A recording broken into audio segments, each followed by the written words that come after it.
Sarika cool videos. ఈరోజు నేను మీకు చెప్పబోయే టాపిక్ ఏంటంటే హెయిర్కి సంబంధించినటువంటి కొన్ని విషయాల్ని ఈరోజు నేను మీకు షేర్ చేసుకుంటాను. అయితే మనం చూస్తూనే ఉంటాం మన స్కిన్లో ఎలాగైతే టైప్స్ ఉంటాయో డ్రై స్కిన్, ఆయిలీ స్కిన్, అలాగే నార్మల్ స్కిన్. సేమ్ మన హెయిర్ కూడా అంతేనండి. డ్రై హెయిర్, ఆయిలీ హెయిర్, అలాగే నార్మల్ హెయిర్ ఈ విధంగా డివైడ్ అయి ఉంటుంది అనమాట. సో అలాంటప్పుడు మరి షాంపూ అనేది మనం పెట్టుకుంటూనే ఉంటాం. సో మరి షాంపూ ఇలాంటి హెయిర్ ఉన్నప్పుడు, మనకి ఇలాంటి టైప్ హెయిర్ ఉన్నప్పుడు షాంపూని ఎన్ని టైమ్స్ పెట్టుకోవాలి, మరి ఎలాంటి షాంపూ యూజ్ చేయాలనేది ఈరోజు నేను మీకు షేర్ చేస్తాను. సో దానికంటే ముందు మీరు కనుక మన ఛానల్కి ఫస్ట్ టైం వస్తే సారిక కూల్ వీడియోస్ని తప్పకుండా సబ్స్క్రైబ్ చేసుకోండి. మీరు సబ్స్క్రైబ్ చేసుకుంటే నాకు ఇంకా బూస్ట్ ఇచ్చిన వాళ్ళు అవుతారు. అలాగే నేను ఇంకా మంచి మంచి వీడియోస్ చేసి అప్లోడ్ చేస్తాను. సో ఇప్పుడు మరి మనం టాపిక్లోకి వెళ్ళిపోదాం. నార్మల్గా డ్రై హెయిర్ ఉన్నప్పుడు షాంపూ అనేది ఎన్నిసార్లు పెట్టుకోవాలి? చాలామంది ప్రతిరోజు హెడ్ బాత్ అనేది చేస్తూనే ఉంటారు. సో అలా చేస్తున్నప్పుడు ఏంటి అంటే ఇంకా హెయిర్ అనేది చాలా డ్రైగా అవుతుంది. అంతేకాకుండా యూజ్ చేసే షాంపూ కూడా ఆ హెయిర్ మీద దాని ప్రభావాన్ని చూపిస్తుంది అనమాట.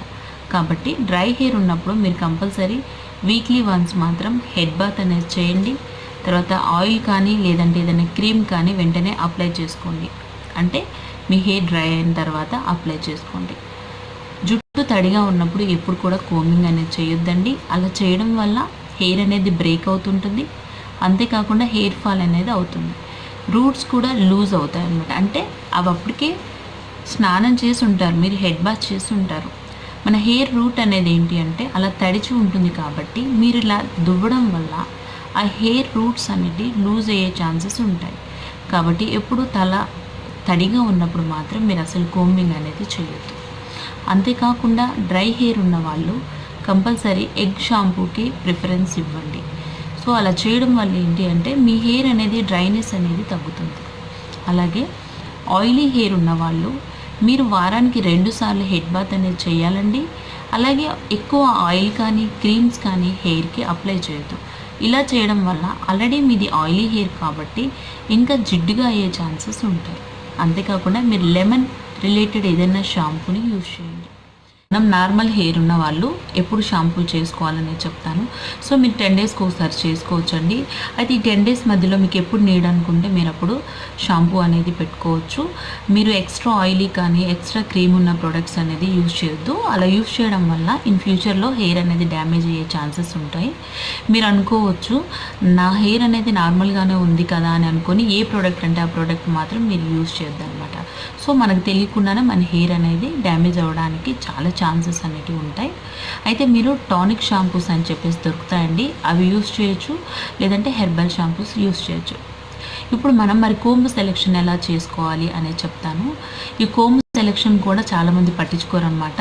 ఈ చిన్న చిన్న తప్పుల వల్లనే మన హెయిర్ అనేది డ్యామేజ్ అవుతుంది. అలాగే హెయిర్ ఫాల్ కూడా ఎక్కువగా అవుతుంది. కాబట్టి మనం కోంబు సెలెక్షన్ కూడా చాలా ఇంపార్టెంట్ అనమాట.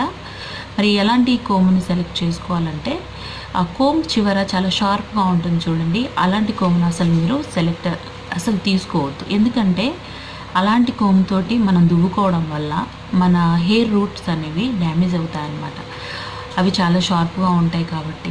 ఇంకా కొంతమంది అయితే చాలా గట్టిగా దువ్వుతూ ఉంటారు హెయిర్ని. సో అలా చేయడం వల్ల హెయిర్ని మన చేతులారా మన హెయిర్ని మనం డ్యామేజ్ చేసుకున్న వాళ్ళం అవుతాం. కాబట్టి చివర్లో రౌండ్ టిప్స్ ఉంటాయండి, అలాంటి కోమ్స్ దొరుకుతాయి. సో వాటిని తీసుకొచ్చుకోండి, వాటితో కోంబింగ్ అనేది చేసుకోండి. అవి సాఫ్ట్గా ఉంటాయి కాబట్టి హెయిర్ రూట్ అనేది డ్యామేజ్ అవ్వకుండా ఉంటుంది. సో ఇలాగా కోమ్ని మీరు సెలెక్ట్ చేసుకోవచ్చు. మరి కోమ్ని ఎలా క్లీన్ చేసుకోవాలి అని మీకు డౌట్ వచ్చి ఉండొచ్చు. అయితే మీరు నార్మల్గా సోప్ వాటర్తో క్లీన్ చేసుకోవచ్చు. లేదు అంటే హైడ్రోజన్ పెరాక్సైడ్ని కూడా కొద్దిగా వేసి క్లీన్ చేసుకోవచ్చు అండి కోమ్ని. అలాగే మనకి అమోనియా సొల్యూషన్ అనేది కూడా దొరుకుతుంది. అంత నీడ్ కాదు బట్ చెప్తున్నాను. సో ఆ సొల్యూషన్ అనేది మీకు అవైలబుల్గా ఉంటే ఆ సొల్యూషన్తో కూడా క్లీన్ చేసుకోవచ్చు అనమాట. కంపల్సరీ మీరు హెడ్ బాత్ చేసినప్పుడల్లా మీరు ఈ కోంబ్ అనేది క్లీన్ మాత్రం చేసుకోండి. లేదంటే మన హెయిర్ అనేది నీట్గా ఉంటుంది, కోమ్కి అంతా డస్ట్ ఉంటుంది. సో దాంతో మళ్ళీ మీరు దువ్వుకుంటే దానికి ఉన్నటువంటి మురికి అంతా మన హెయిర్కి పడుతుంది. అలా పట్టడం వల్ల మన హెయిర్ అనేది ఊడిపోతూ ఉంటుంది. కాబట్టి ఈ జాగ్రత్తలు అనేది మీరు కంపల్సరీ తీసుకోవాలి. ఈ చిన్న చిన్న జాగ్రత్తలు తీసుకోవడం వల్ల మన హెయిర్ని మనం కాపాడుకున్న వాళ్ళం అవుతాం. అలాగే డ్రై హెయిర్ ఉన్న వాళ్ళు బ్రషింగ్ చేసుకోండి, అంటే బ్రష్ తోటి దువ్వడానికి ట్రై చేయండి. మన హెయిర్ దువ్వుకోవడానికి బ్రషెస్ దొరుకుతాయి అన్నమాట. సో 3 to 4 టైమ్స్ అనమాట, డేలో 3 to 4 టైమ్స్ మీకు వీలైతే దువ్వుకోవడం వల్ల ఏంటి అంటే హెయిర్కి బ్లడ్ సర్క్యులేషన్ అనేది కూడా చక్కగా అవుతుంది అనమాట. అది దేనితోటి, కోముతో కానీ చెప్పట్లేదు నేను, కోముతో అని కాదండి, బ్రష్ తోటి దువ్వుకోవడం వల్ల. మరి ఎలా దువ్వుకోవాలంటే మన హెయిర్ మొత్తం ఇలా సైడ్కి కొద్దిగా వంచి ముందు నుండి చిన్నగా మనం దువ్వుకోవాలన్నమాట. ముందు నుండి బ్రషింగ్ అనమాట, బ్రష్ తోటి దువ్వుకుంటూ ఉండాలి. సో ఇలా చేయడం వల్ల ఏంటంటే బ్లడ్ సర్క్యులేషన్ అనేది బాగా అవుతుంది. అంతేకాకుండా మనం ఒక్కోసారి ఏం చేయాలి అంటే మన హెయిర్కి మంచిగా మన హెయిర్ రూట్కి బ్లడ్ సర్క్యులేషన్ అవ్వాలంటే ఒక చిన్న ఎఫెక్టివ్ మెథడ్ చెప్తానండి. సో ఇలా పట్టుకోవాలన్నమాట. మనం నార్మల్గా జుట్టునంతా పట్టుకుంటాం కదా, సో చిన్నగా ఇలా పట్టుకొని మన ఫింగర్ టిప్స్ తోటి ఇట్లా ఇంటర్లాక్ చేసినట్టు ఇలా చేసుకొని చిన్నగా కొద్దిగా ఇట్లా లాగాలన్నమాట. ఇట్లాగా పుల్ చేసినట్టుగా లాగి ఇలా వదులుతూ ఉండాలి. సో ఇలా చేయడం వల్ల ఏంటి అంటే హెయిర్ రూట్కి అంతా బ్లడ్ సర్క్యులేషన్ బాగా జరిగి అవి గట్టి పడతాయి అన్నమాట. సో హెయిర్ ఫాల్ అనేది తగ్గుతుంది, చాలా హెల్దీ గ్రోత్ అనేది ఉంటుంది అన్నమాట హెయిర్.